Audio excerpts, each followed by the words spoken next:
तो दोस्तों जैसे कि हमने दर्शन कर लिया 108 यज्ञ वेदों के, तो चलिए बढ़ते हैं अब अश्वमुनि की ओर, जहाँ पर हम लोग दर्शन करने वाले वहाँ की भी एक अद्भुत जो है कहानी है, अद्भुत जो है वहाँ का दृश्य देखने को मिलने वाला है। क्योंकि भाई साहब वहाँ पर प्रभु श्री राम की एक अलग ही लीला है। तो चलिए पहुँचते हैं और करते हैं वहाँ के दर्शन।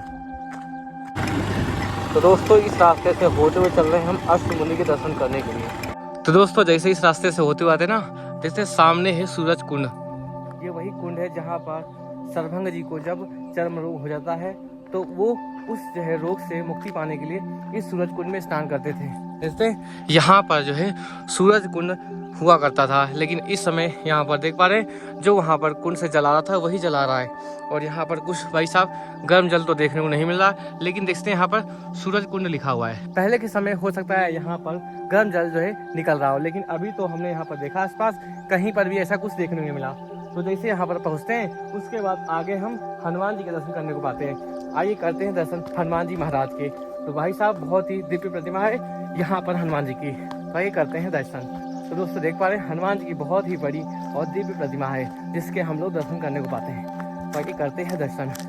भाई साहब ऐसे अद्भुत अद्भुत दर्शन सिर्फ आपको जो है इस डिजिटल जो है मीडिया के माध्यम से ही करने को पा सकते हैं। क्योंकि भाई साहब यहाँ तक आने के लिए आपको थोड़ी बहुत समस्याओं का सामना करना पड़ सकता है, क्योंकि बहुत सारे ऐसे लोग हैं जो यहाँ तक नहीं आ पाते, लेकिन अपनी इस डिजिटल मीडिया के माध्यम से आप लोग दर्शन कर सकते हैं हनुमान जी के दिव्य दरबार के। तो दोस्तों देख सकते हैं ये है दिव्य दरबार हनुमान जी महाराज का, जहाँ पर पहुँचकर हम लोग दर्शन करते हैं। तो आप सभी लोग भी भाई साहब दर्शन कर सकते हैं। तो बोलिए सियावर रामचंद्र की जय, पवन सुत हनुमान की जय। तो इस तरह से दोस्तों सूरज कुंड के दर्शन किए, उसके बाद हनुमान जी महाराज के दर्शन करिए।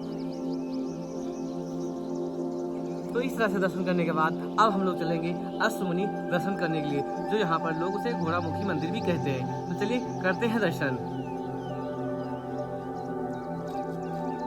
तो दोस्तों जैसे हम लोग सूरज कुंड में दर्शन कर लेते हैं, उसके बाद थोड़ा सा लगभग आते हैं 800 मीटर के आसपास और आगे, तो देखते हैं ये है अश्वमुनि आश्रम, जिसको यहाँ पर लोकल के लोग जो है बोलते हैं घोड़ा जो है मुखी, घोड़ामुखी मंदिर के नाम से इसे जानते हैं लोग यहाँ पर आसपास। अगर आप किसी से पूछेंगे तो वो घोड़ामुखी मंदिर ही कहेगा, लेकिन ये जो हम लोग किताबों में पढ़ते हैं ये है अश्वमुनि आश्रम, जहाँ पर हम लोग पहुँचकर दर्शन करते हैं। और ऐसी यहाँ की कथा है कि जब प्रभु श्री राम जो है एक राक्षस का वध करते हैं जिसे संभासुर, ये भी विराट जैसा जो है एक बड़ा राक्षस था, तो उसका वध करने के लिए प्रभु श्री राम एक नारी का रूप लेते हैं और तभी जो है इसका वध करते हैं। वो इतना जो है क्रोध में आ जाते हैं तो वो सीता माँ और लक्ष्मण जी के जो सामने पहुंचने वाले होते हैं तो वह एक अश्व का रूप रख लेते हैं। तो इसीलिए हम लोग यहाँ पर पहुंचकर उस अश्वमुखी यानी कि दर्शन करते हैं। तो वही करते हैं यहाँ पर दर्शन। जैसे कि आप लोग देखते हैं ये भव्य मंदिर यहाँ पर आपको सरभंग आश्रम के लगभग 1 किलोमीटर के दायरे में देखने को मिल जाता है। तो आप लोग आराम से व्हीकल से आ सकते हैं यहाँ पर दर्शन करने के लिए। तो वही करते हैं दर्शन। और यहाँ पर आपको कुछ दुकानें देखने को मिल जाती है, देखते हैं यहाँ पर आपको प्रसाद की थोड़ी बहुत दुकानें भी देखने को मिल जाती हैं। तो चलिए आइए करते हैं दर्शन। देख सकते हैं यहाँ पर आपको छोटा सा यज्ञशाला भी देखने को मिलता है, जहाँ पर हवन वगैरह होता है। और देखते हैं जो भी श्रद्धालु यहाँ पर आते हैं अपना पूजा पाठ करते हैं माता रानी का, और देखते हैं जो भी उनकी मान्यता रहती है ऐसे यहाँ पर चुनरी और नारियल बांध देते हैं। तो इस तरह से हम लोग यहाँ पर पहुँच दर्शन करते हैं। तो आइए करते हैं अष्टमुखी माता रानी के दर्शन।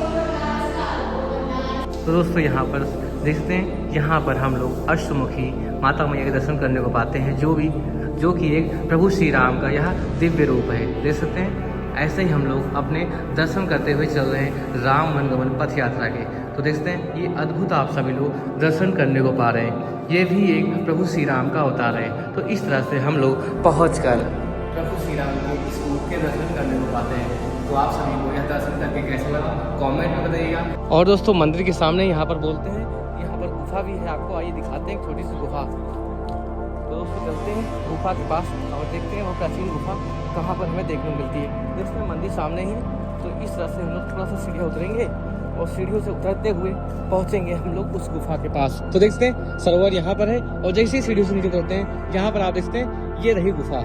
तो ऐसा बोलते हैं यह गुफा जो है काफ़ी अंदर तक जाती है, ऐसा लोगों का मानना है। यहीं से जो है अष्टमुखी माता निकली हुई थी, लोगों का ऐसा मानना है। तो इस तरह से हम लोग उस गुफा के भी दर्शन करने को पाते हैं। तो दोस्तों इस तरह से हम लोग अष्टमुखी आश्रम पहुंचकर अष्टमुखी माता के दर्शन करते हैं। तो आप सभी को यहाँ के दर्शन करके कैसा लगा, चलिए बढ़ते हैं अपने अगले पड़ाव की ओर।